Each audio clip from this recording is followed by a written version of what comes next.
कहते हैं किसी फिल्म की सक्सेस इस बात पर डिपेंड करती है कि 3 घंटे की फिल्म ऑडियंस को सीट से बांधे रखती है या फिर नहीं। टॉम क्रूज की नई film mission impossible dead reckoning part 1 इस पर पूरी तरह से खरी उतरी है। तो दोस्तों आज हम एक्सप्लेन करने वाले हैं मिशन इम्पॉसिबल 7 मूवी को। तो वीडियो को शुरू करते हैं और अगर वीडियो अच्छा लगे तो वीडियो को लाइक जरूर कीजिएगा और इसी तरह के वीडियोस पाने के लिए आप हमारे चैनल को भी सब्सक्राइब कीजिएगा ताकि आपको इसी तरह के लेटेस्ट और फ्रेश कंटेंट मिलते रहे। तो फिल्म की शुरुआत रूसी पनडुब्बी सेवास्टोपोल पर चल रहे एक एक्सपेरिमेंटल सीक्रेट मिशन से होती है और इसी समय इस पनडुब्बी को एक और पनडुब्बी नजर आती है। सेवास्टोपोल के कैप्टन पनडुब्बी को नष्ट करने का फौरन ऑर्डर देते हैं, लेकिन कुछ देर बाद वो पनडुब्बी गायब हो जाती है। फिर जिस मिसाइल को संदिग्ध पनडुब्बी को नष्ट करने के लिए छोड़ा गया था वह मिसाइल सेवास्टोपोल में ही आकर गिर जाती है। इसके बाद सेवास्टोपोल के परखच्चे उड़ जाते हैं और जितने भी लोग सेवास्टोपोल में थे वो सारे लोग मारे जाते हैं। लेकिन इस पनडुब्बी का सबसे विनाशकारी हथियार भी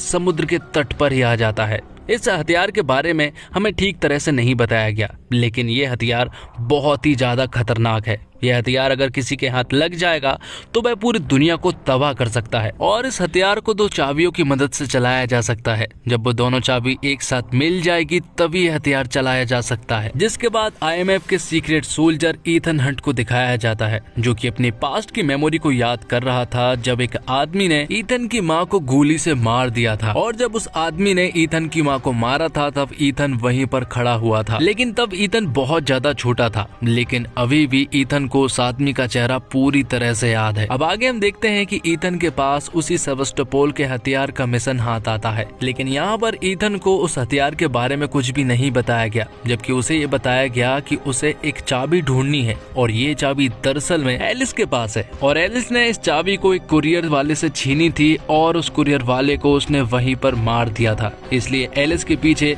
अब पूरी दुनिया पड़ी हुई है। एलिस एक वांटेड हो चुकी है और उसके ऊपर 400-500 करोड़ का इनाम भी रखा गया है। तो ईथन को अब एलिस को ढूंढना है और साथ ही उस चाबी को भी, क्योंकि एलिस की जान अब खतरे में है और उस चाबी को गलत हाथों में जाने से रोकना भी है। और हाल ही में पता चला है कि एलिस जो है वो रेगिस्तान में कहीं पर छिपी हुई है, लेकिन उसके पीछे कई सारे लोग पड़े हुए हैं क्योंकि एलिस अब पूरी तरह से वांटेड बन चुकी थी। यहाँ पर कई सारे लोग एलिस के ऊपर अटैक कर देते हैं, लेकिन सही समय पर ईथन ने यहाँ पर आकर एलिस को सिग्नल दे दिया था। तब एलिस और ईथन मिलकर इन सभी लोगों का सामना करते हैं और यहाँ से सही सलामत बचकर निकलने में कामयाब हो जाते हैं। अब आगे हम देखते हैं कि गवर्नमेंट के कुछ ऑफिसर्स इन्हीं हथियार और चाबियों के बारे में बात कर रहे थे कि अगर वो हथियार किसी गलत हाथों में चला गया तो वो पूरी दुनिया में तबाही मचा सकता है, लेकिन उस चाबी के बिना हथियार कोई काम का नहीं है और ये चाबी एलिस के पास थी और हाल ही में इन्हें खबर लगी है कि एलिस रेगिस्तान में मारी जा चुकी है। तभी यहाँ पर एक आदमी आता है और वो कैट्रिज नाम के आदमी को एक बॉक्स देता है। जैसे ही वो उस बॉक्स को खोलता है तो यहाँ पर वो आदमी जहरीली गैसें छोड़कर सभी लोगों को बेहोश कर देता है और उस बॉक्स में दरअसल में एक मास्क था, क्योंकि वो उस आदमी को बेहोश नहीं करना चाह रहा था, क्योंकि वो कैट्रिज से बात करना चाह रहा था। दरअसल यहाँ पर जो आदमी था वो ईथन था। ईथन ने उस आदमी का चेहरा लगाया हुआ था, जिसके बाद वो कैट्रिज से बात करता है और यहाँ पर ईथन को मालूम चलता है कि दरअसल में कैट्रिज ने एलिस को मारने के लिए रेगिस्तान में ढेर सारे लोगों को भेजा था उस चाबी को वापस लाने के लिए, जबकि कैट्रिज ने यहाँ पर ईथन को भी भेजा था। तब यहाँ पर ईथन कैट्रिज से साफ साफ कह देता है कि जब तक उसे ये बात मालूम नहीं चल जाती है कि इन चाबियों के द्वारा उन हथियारों से क्या होने वाला है, तब तक ये चाबी उसी के पास रहेगी और वो दूसरी चाबी को भी ढूंढ निकालेगा। अब आगे ईथन तुरंत ही अपनी टीम को इकट्ठा करता है, मतलब कि लूथर और बेंजी को। दोनों ही ईथन के टीम के सबसे मेन आदमी हैं और ईथन इन दोनों पे बहुत ज्यादा भरोसा भी करता है। यहाँ पर ईथन उन्हें इन चाबियों के बारे में बताता है और पूरा मिशन भी समझा देता है। साथ ही वो उन्हें ये भी बताता है कि कल एक आदमी आ रहा है जो कि हमें एयरपोर्ट पर दूसरी चाबी के सौदे के बारे में कुछ बताएगा। हम उस आदमी से सौदा जरूर करेंगे, लेकिन उससे पहले हम ये जानेंगे कि आखिर वो इन दोनों चाबियों को मिलाकर क्या करने वाले हैं। जिसके बाद एयरपोर्ट का सीन दिखाया जाता है और यहाँ पर हमें मालूम चलता है कि दरअसल ईथन को ढूंढने के लिए ढेर सारे लोग लगे हुए हैं और यहाँ पर ईथन ढूंढ रहा था उस आदमी को जिसके पास दूसरी चाबी है। यहाँ पर काफी देर तक ढूंढने के बाद उसे वो नजर तो नहीं आता है, लेकिन यहाँ पर थोड़ी देर के बाद उसे एक लड़की दिखाई पड़ती है जिस आदमी के साथ वो सौदा करने वाले थे उसने उससे वो चाबी चुरा ली थी और उस लड़की का नाम ग्रेस होता है। ईथन ने देख लिया था कि ग्रेस ने ये चाबी चुरा ली है। तब ईथन तुरंत ही उस लड़की के पीछे पीछे जाता है और उससे कहता है कि ये चाबी शायद तुम्हारे काम नहीं आने वाली। और बातों ही बातों में ईथन ने ग्रेस से वो चाबी भी चुरा ली थी। ईथन यहाँ पर ग्रेस से पूछता है कि आखिर वो लोग इस चाबी का क्या करने वाले हैं और तुम्हें किसने भेजा है, लेकिन यहाँ पर ग्रेस उसे कुछ भी नहीं बताती है और यहाँ से चली जाती है। यहाँ दूसरी तरफ बेंजी को एयरपोर्ट में एक बैग के अंदर न्यूक्लियर बॉम्ब के बारे में मालूम चलता है। वो लोग तुरंत ही उस बॉम्ब के पास पहुंचते हैं और उसे डिफ्यूज करने के बाद उन्हें मालूम चलता है कि न्यूक्लियर बॉम्ब उसके अंदर था ही नहीं। तब ईथन और उसकी टीम को मालूम चलता है कि यहाँ पर दरअसल में वो लोग ट्रैप्ड हो रहे हैं और यहीं पर ईथन को वो आदमी नजर आता है जिसने कि उसकी माँ को मारा था। इस बंदे का नाम गैब्रियल होता है और देखते ही देखते गैब्रियल भी यहाँ से गायब हो जाता है। ये देखकर ईथन को बड़ा ही अजीब लगा था। जिसके बाद जब वो अपने दोस्तों के साथ था और जब वो अपने जेब में हाथ डालता है तो यहाँ पर उसे मालूम चलता है कि उसके जेब में चाबी नहीं है, मतलब कि वो चाबी फिर से ग्रेस ने चुरा ली थी। अब आगे हम ग्रेस को एक दूसरे देश में देख पाते हैं जहाँ पर कुछ ऑफिसरों ने ग्रेस को अरेस्ट कर लिया था क्योंकि ग्रेस एक चोर और फ्रॉड लड़की है। उसके ऊपर कई सारे इल्जाम लगे हुए थे। जब वो सारे ऑफिसर ग्रेस से पूछताछ कर रहे थे तभी यहाँ पर गैब्रियल आता है। गैब्रियल दरअसल में उन ऑफिसरों से ये जानना चाह रहा था कि आखिर ग्रेस के पास से क्या क्या निकला, क्योंकि उसे तो बस वो चाबी चाहिए थी। तब यहाँ पर ग्रेस को बताया जाता कि उसका वकील आ गया है और जैसे वो उस वकील के पास जाती है तो उसे मालूम चलता है कि वकील कोई और नहीं बल्कि ईथन है। और यहाँ पर ईथन को बहुत अच्छे से मालूम है कि यहाँ पर ग्रेस के पीछे बहुत सारे लोग पड़े हुए हैं क्योंकि उन्हें किसी भी हालत में वो चाबी चाहिए थी और यहाँ पर ईथन को भी वही चाहिए थी, लेकिन वो यहाँ पर ग्रेस को प्रोटेक्ट भी करना चाह रहा था। ग्रेस के पीछे CIA के लोग, गैब्रियल के लोग और कई सारे एजेंसी के लोग पीछे पड़े हुए थे, लेकिन यहाँ पर किसी तरह से ग्रेस भाग निकलती है। तब ईथन उसका पीछा करता है और ईथन को बहुत अच्छे से मालूम है कि ग्रेस भागने में एक्सपर्ट है, इसलिए वो उसके हाथों में और अपने हाथों में हथकड़ी बांध लेता है। और यहाँ से भागने के लिए ईथन के पास येलो कलर की एक छोटी सी कार थी जो कि IMF के लोगों ने हायर की थी। उनके पास कोई और रास्ता नहीं था, इसलिए उन्हें उस कार में बैठकर यहाँ से भागना पड़ता है। कई सारे लोग उनका पीछा कर रहे थे और उनमें से कई सारे लोग तो ऐसे थे जो कि ईथन और ग्रेस को मारना भी चाहते हैं। इन्हीं में से पेरिस नाम की एक लड़की थी जो कि गैब्रियल ने उसे हायर किया था।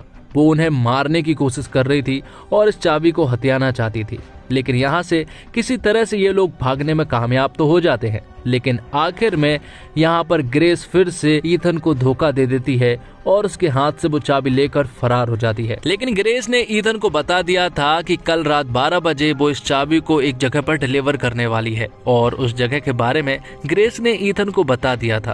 तब ईथन अपनी टीम को इकट्ठा तो करता है, लेकिन उस जगह पर एलिस और ईथन ही जाते हैं। अब उस पार्टी में हम गैब्रियल को देख पाते हैं जो कि अपनी पूरी टीम के साथ था और यहीं पर हम ग्रेस को भी देख पाते हैं। ग्रेस को ऐसा लगा था कि शायद गैब्रियल ने ही उसे हायर किया था इस चाबी को चुराने के लिए। यहाँ पर गैब्रियल उससे बात करता है, लेकिन उसके बात करने के दौरान यहाँ पर ग्रेस को मालूम चलता है कि इस बंदे ने उसे हायर नहीं किया था बल्कि वाइट विडो ने किया था, जो कि उनके बात करने के दौरान यहाँ पर आ चुकी थी। और यहाँ पर वाइट विडो ने ग्रेस से कहा था कि मैंने ही तुमसे कहा था इस चाबी को चुराने के लिए और इसके बदले में तुम्हें पैसे भी मिल जाएंगे। और तभी यहाँ पर ईथन भी आ चुका था। सभी लोग यहाँ पर इकट्ठे हो चुके थे और उस चाबी के बारे में बात कर रहे थे। दरअसल गैब्रियल ने वाइट विडो से उस चाबी का सौदा किया था, लेकिन अब उसे कहीं ना कहीं लगने लगा था कि ये सभी लोग गलत है, इसलिए वो चाबी छिपा लेती है। और यहाँ पर गैब्रियल नाम का जो बंदा था उसे किसी भी हालत में ये चाबी चाहिए थी और वो सभी से कहता है कि मुझे इस चाबी को पाने की बहुत ज्यादा इच्छा नहीं है, क्योंकि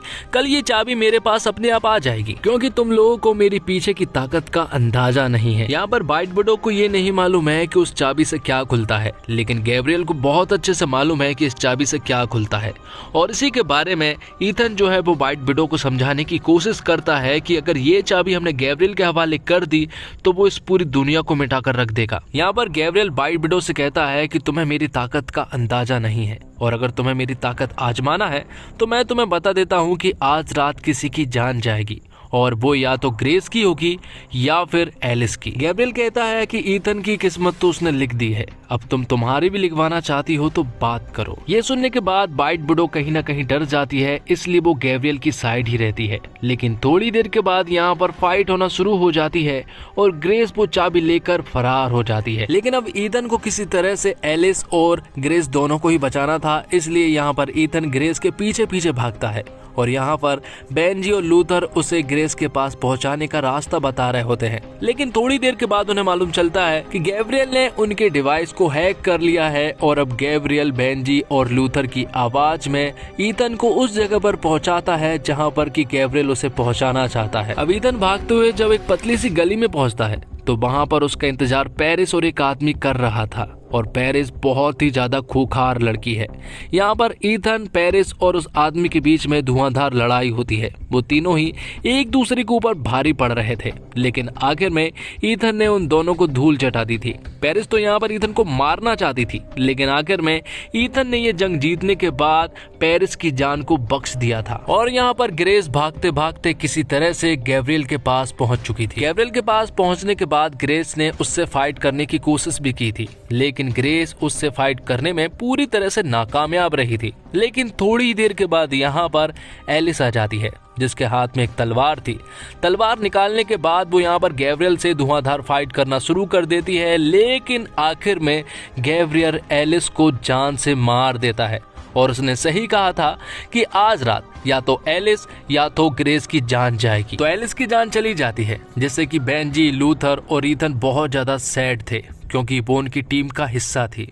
यहाँ पर ईथन को भी बहुत ज्यादा बुरा लगा था। तब यहाँ पर ईथन ग्रेस से कहता है कि अब तुम हमारे साथ काम करोगी, क्योंकि तुम बिल्कुल भी सेफ नहीं हो। बाहर तुम कुछ दिन तक ही जिंदा रह सकती हो, इसलिए अब तुम हमारे साथ काम करोगी। और ओरिएंटल एक्सप्रेस में वाइट विडो जिस चाबी का सौदा करने वाली है, हमें वहां जाकर जानना है कि आखिर वो इन चाबियों का क्या करने वाले हैं। इसलिए वो एक प्लान बनाते हैं कि वो लोग वाइट विडो और उसके सिक्योरिटी गार्ड जोलो से वो बदली कर ये सौदा करने के लिए ओरिएंटल एक्सप्रेस में जाएंगे। लेकिन यहाँ पर मशीन के द्वारा वो वाइट विडो का चेहरा तो बना लेते हैं, लेकिन इससे पहले कि वो जोलो का भी चेहरा बना पाते, यहाँ पर मशीन खराब हो जाती है। तो अब ये मिशन अकेले ग्रेस को ही करना था, लेकिन ईथन उससे वादा करता है कि वो वक्त रहते उस ट्रेन पर पहुंच जाएगा। जिसके बाद हमें ओरिएंटल एक्सप्रेस को दिखाया जाता है और यहाँ पर हमें दिखाई जाती है वाइट विडो को, जो कि किसी आदमी के साथ सौदा करने वाली थी। और ये आदमी कोई और नहीं बल्कि कैटरिज होता है। कैटरिज से वाइट विडो सौदा तो करती है, लेकिन यहाँ पर हमें मालूम चलता है कि दरअसल में वाइट विडो जो है वो कोई और नहीं बल्कि ग्रेस है, क्योंकि असली वाइट विडो को ग्रेस ने बाथरूम में बेहोश कर दिया था। दूसरी तरफ हम देखते हैं गैब्रियल को, जो कि ओरिएंटल एक्सप्रेस में ही था। और यहीं पर हम गवर्नमेंट के एक बहुत बड़े ऑफिसर को देख पाते हैं, जो कि गैब्रियल से सेवेस्टोपोल सबमरीन के बारे में बात कर रहा था। वो उससे कहता है कि मैं एक लौता बंदा हूँ जिसको सेवेस्टोपोल के हथियार के बारे में मालूम है। लेकिन इसके बारे में गैब्रियल को भी मालूम था, जबकि गैब्रियल को ऐसा लग रहा था कि इसके बारे में सिर्फ गैब्रियल को ही मालूम है। लेकिन जब उसे मालूम चला कि इसे भी इसके बारे में मालूम है, तो गैब्रियल उस बंदे को मार देता है। और आखिर में वो पेरिस को भी मारने की कोशिश करता है, क्योंकि उसे मालूम चल गया था कि वो उसे धोखा देने वाली है, क्योंकि ईथन ने पेरिस की जान बख्श दी थी। साथ ही गैब्रियल ने इस ट्रेन के सारे ब्रेक को फेल कर दिया था और इस ट्रेन को फुल रफ्तार पर छोड़ दिया था। यहाँ पर मालूम चल गया था कि ये वाइट विडो नहीं बल्कि ग्रेस है, लेकिन ग्रेस यहाँ पर किसी तरह से उस चाबी को हत्या कर यहाँ से भागने में कामयाब हो चुकी थी। दूसरी तरफ हम ईथन को देख पाते हैं, जिसके हाथों से ये ट्रेन मिस हो चुकी थी, क्योंकि ये ट्रेन स्लो नहीं हो रही थी। अब ईथन के पास कोई और रास्ता नहीं बचा हुआ था और वो एक पहाड़ी पर था। दूसरी तरफ जोलो ग्रेस को गन पॉइंट पर ले लेता है और वो उससे चाबी भी छीन लेता है। और जब वो ग्रेस को मारने वाला होता है कि तभी यहाँ पर ईथन की एंट्री होती है और वो सही वक्त पर आकर ग्रेस को बचा लेता है। लेकिन इसी चीज का फायदा उठाकर गैब्रियल उनसे चाबी छीनकर भाग जाता है। यहाँ पर ईथन ग्रेस से कहता है कि इस ट्रेन के सारे ब्रेक फेल हो चुके हैं और तुम्हें किसी भी हालत में इस ट्रेन को रोकना होगा। दूसरी तरफ ईथन जो है वो गैब्रियल के पीछे जाता है, जो कि ट्रेन के ऊपर चढ़ा हुआ था। यहाँ पर वो उससे चाबी छीनना चाहता था, इसलिए उन दोनों के बीच में एक जोरदार फाइट होती है और आखिर में फाइट में ईथन तो जीतता है, लेकिन ये चाबी जो है वो गैब्रियल अपने साथ ले जा लेता है। और आखिर में ईथन और ग्रेस मिलकर इस ट्रेन का इंजन निकाल देते हैं। आगे एक ब्रिज पड़ता है जहाँ पर कि गैब्रियल ने ढेर सारे बॉम्ब लगाए हुए थे। जैसे ही वो इंजन उस ब्रिज पर पहुंचता है तो यहाँ पर एक जोरदार धमाका होता है और इसी चक्कर में धीरे धीरे करके सारी बोगियां जो है वो नीचे गिरने लगती है और इन्हीं बोगियों में ईथन और ग्रेस भी थे। वो यहाँ से किसी तरह से निकलने की कोशिश करते हैं, लेकिन आखिर में वो दोनों मरने ही वाले थे कि तभी यहाँ पर सही वक्त पर पेरिस आती है और यहाँ पर वो ग्रेस और ईथन की जान बचा लेती है। लेकिन गैब्रियल ने पेरिस को बहुत ज्यादा इंजर्ड कर दिया था। इसके बावजूद पेरिस यहाँ पर ईथन को सब कुछ बता देती है सेवास्टोपोल सबमरीन के बारे में और आखिर में इनके पास एक ही पैराशूट होने की वजह से ईथन यहाँ से चला जाता है और यहाँ पर ग्रेस जो है वो पुलिस वालों के हाथ अरेस्ट हो जाती है। लेकिन ईथन ने ग्रेस को पहले ही कैट्रिज नाम के आदमी के बारे में बता दिया था कि उसके ऊपर हम भरोसा कर सकते हैं। आगे हम देखते हैं कि गैब्रियल जैसे ही अपने जेब को चेक करता है तो उसे मालूम चलता है कि उसके पास वो चाबी नहीं है, बल्कि वो चाबी तो ईथन के पास है। तो ये मिशन अभी पूरी तरह से खत्म नहीं हुआ है, क्योंकि ये मिशन अभी सेवास्टोपोल हथियार के बारे में बताएगा कि आखिर वो क्या कर सकता है। तो दोस्तों, मिशन इम्पॉसिबल की हर फिल्म में एक्शन की एक अलग ही डोज होती है और यह पिछली फिल्म के मुकाबले हाई क्वालिटी वाली होती है और यह बात टॉम क्रूज और क्रिस्टोफर मैकवेरी ने इस फिल्म में भी साबित की है। फिल्म में क्रिस्टोफर ने एक्शन के साथ साथ बीच बीच में इमोशनल सीन भी अच्छे से डाले हैं। हालांकि कुछ जगहों पर डायलॉग्स थोड़े बोरिंग भी लगते हैं, लेकिन एक बार एक्शन शुरू होने के बाद आप स्क्रीन से नजर नहीं हटा पाते। फिर चाहे शुरुआत रेगिस्तानी एक्शन हो, वेनिस में एक्शन हो, ईथन की फिएट कार में अपनी जान बचाने की कोशिश हो या क्लाइमैक्स में ट्रेन का सीन हो, ज्यादातर एक्शन पलक झपकते ही अपना असर दिखा देते हैं। ईथन का बाइक से कूदना और ट्रेन के सीन्स अमेजिंग है और ईथन हंट और उनकी टीम का सामना इस बार आर्टिफिशियल इंटेलिजेंस से है। यह एआई रॉन यानी दुष्ट हो गया और दुनिया को तबाह करने की धमकी दे रहा है। ईथन हंट और आईएमएफ को इस एआई की चाबी ढूंढनी है और इसे ऐसा करने से रोकना है। यह चाबी ही फिल्म के प्लॉट का केंद्र है। लेकिन यहाँ यह बात भी ध्यान देने वाली है कि दर्शक मिशन इम्पॉसिबल सिर्फ दिलचस्प कहानियों के लिए नहीं देख रहे। गोस्ट प्रोटोकॉल 2011 के बाद से टॉम क्रूज एक एक्टर और इंटरटेनर के रूप में खुद एक मिशन पर है। वह इसके बाद से फ्रेंचाइजी की हर फिल्म में खुद से लड़ते हैं। बढ़ती उम्र के बावजूद वह हर फिल्म में अपनी सीमाओं को तोड़ते हैं और उनके स्टंट दंग कर देते हैं। डेड रेकनिंग पार्ट 1 में भी इससे अलग नहीं है। यहाँ भी टॉम क्रूज पहाड़ की चोटी पर बाइक चलाते हुए कूदते हैं, चलती ट्रेन और टूटते पुल पर एक्शन करते हैं और बॉडी डबल या स्टंटमैन का इस्तेमाल ना करने वाले टॉम क्रूज ने इस फिल्म में भी अपने स्टंट्स खुद किए हैं। 61 साल की उम्र में टॉम क्रूज की एनर्जी 16 साल की टीनेज लड़के से कम नहीं है। क्रिस्टोफर मैकवेरी के साथ टॉम ने 3 मिशन इम्पॉसिबल सीरीज पर काम किया है। इन दोनों की ये जोड़ी एक दूसरे की जबरदस्त साइड इस फिल्म में दिखा रही है, जिसे देखना दर्शकों के लिए एक विजुअल ट्रीट है। टॉम ने अपनी एक्टिंग और एक्शन के साथ ये मिशन इम्पॉसिबल 7 को बेस्ट एक्शन फिल्म साबित किया है। रेगिस्तान की घोड़े पर बैठकर मिशन की शुरुआत हो या छोटे हवाई जहाज के इस्तेमाल से हवा में किया हुआ बाइक स्टंट जैसे कई सीन टॉम इस तरह से करते हैं कि देखने वालों के रोंगटे खड़े हो जाते हैं। 61 साल की उम्र में टॉम क्रूज ऐसे खतरनाक स्टंट करते हैं जैसे पहले कभी नहीं किए हों। खतरनाक एक्शन सीन के साथ साथ फिल्म में भावनात्मक दृश्यों को भी फिल्म में टॉम क्रूज ने बहुत ही प्रभावी ढंग से निभाया है। फिल्म में ट्रेन के एक्शन सीन्स तो हैरतअंगेज है, खास करके नदी की घाटी पर लटकती ट्रेन का जब एक डिब्बा गिरता है तो ऑडियंस की आंखें दंग रह जाती है। फिल्म में ग्रेस की भूमिका हेले एटवेल ने निभाई है। उनका किरदार प्रकृति विनाशकारी शक्ति के रूप में पेश किया गया है। फिल्म में टॉम क्रूज के साथ फिल्माए गए दृश्यों में हेले एटवेल अपनी भूमिका को प्रभावी ढंग से निभाई है। फिल्म में उन्हें तेज चोर के रूप में देखना एक सुखद अनुभव है। फिल्म का क्लाइमैक्स ऐसे मोड़ पर खत्म होता है जहां से पता चलता है कि इस फिल्म के अगले भाग में भी हेले एटवेल की भूमिका खास होगी और किसी भी हीरो की कहानी तभी रोचक लगती है जब विलन उससे तगड़ा हो। ये बात मिशन इम्पॉसिबल 7 क्रैक कर लेती है। यहाँ विलन के लिए एक बात कही गई है, दुश्मन सब जगह होते हैं लेकिन दिखाई नहीं देते। ईथन का दुश्मन सिर्फ कोई इंसान नहीं जिसे हराकर जंग जीत ली जाए। ये एक ऐसा हथियार है जिसे सरकारों ने बनाया, अपने मतलब के लिए अब्यूज किया, अब वही अपने जनक से शक्तिशाली हो गया। इंसान के लिए वास्तविकता का मतलब बदल सकता है, आपको परफेक्शन के साथ खिलवाड़ करता है। इंसान का सबसे मौलिक अधिकार है चुनाव। हर परिस्थिति में चुनाव करने की आजादी ये दुश्मन वो तक छीन सकता है। ऐसे दुश्मन को कोई कैसे ही हरा सकता है। मेकर्स ने इस कहानी को 2 पार्ट्स में बांटकर सही किया है। विलन के बाद बात कहानी की हीरो की। मिशन इम्पॉसिबल यानी टॉम क्रूज दोनों एक दूसरे के पर्याय बन चुके हैं। हर मिशन फिल्म के साथ सिर्फ टॉम की उम्र नहीं बढ़ रही, वो अपना बार भी ऊंचा करते जा रहे हैं। फिल्म में 3 ग्रिपिंग सीन है। एक है बाइक और कार चेज वाला सीक्वेंस जहां टॉम और हेली एटवेल के किरदार बचकर भाग रहे होते हैं। दूसरा है वो सीन जहां टॉम मोटरसाइकिल लेकर खाई पर से कूदते हैं। तीसरा है ट्रेन वाला सीक्वेंस। और टॉम इन सीन्स में जिस तरह खुद को होल्ड करते हैं वो काबिले तारीफ है। कुछ पॉइंट्स पर मुझे उनकी जान के लिए डर लग रहा था कि यार ये आदमी इतना सब कुछ कैसे कर सकता है। और शूट करते वक्त भले ही टॉम क्रूज आत्मविश्वास से भरे हों, लेकिन अगर ईथन खाई पर कूदने से डर रहा हो तो पर्दे पर वही दिखता है। वो अपने कैरेक्टर को भली भांति समझते हैं। Mission impossible dead reckoning part 1 को लिखा और बनाया है क्रिस्टोफर मैकबेरी ने। इससे पिछली 2 मिशन फिल्मों भी उन्होंने ही बनाई थी। मिशन इम्पॉसिबल 7 का डायरेक्शन बहुत ही दुरुस्त है। क्रिस्टोफर को पता है कि वो कैमरे में क्या कैद करना चाहते हैं, साथ ही क्राफ्ट की इतना समझ भी कि उन्हें कैप्चर किया जाएगा। फिल्म में 2 बड़े एक्शन सीक्वेंस है और शूटिंग से एडिटिंग तक वो ढीले नहीं पड़ते, अपनी ऑडियंस को एंगेज रखते हैं। और जब ईथन और उसकी टीम को चाबी के बारे में क्लियरिटी नहीं होती तब फिल्म में डच एंगल दिखाता है, लेकिन जैसे जैसे तस्वीर साफ होने लगती है कैमरा अपना संतुलन फिर से पा लेता है। इसमें क्रिस्टोफर मैकबेरी के साथ सिनेमेटोग्राफर फ्रेजर ट्रेगर का क्रेडिट जाता है। मिशन इम्पॉसिबल 7 एक टिपिकल मिशन फिल्म है और यही बात इसकी ताकत भी है। सिर्फ अपने एक्शन के भरोसे कहानी नहीं खींचती, बल्कि ये सचमुच ही एक मास्टर ब्लास्टर फिल्म है। तो दोस्तों, उम्मीद करता हूँ आपको वीडियो पसंद आई होगी। वीडियो पसंद आई हो तो वीडियो को लाइक जरूर कीजिएगा और इसी तरह की वीडियोस पाने के लिए आप हमारे चैनल को भी सब्सक्राइब कीजिएगा।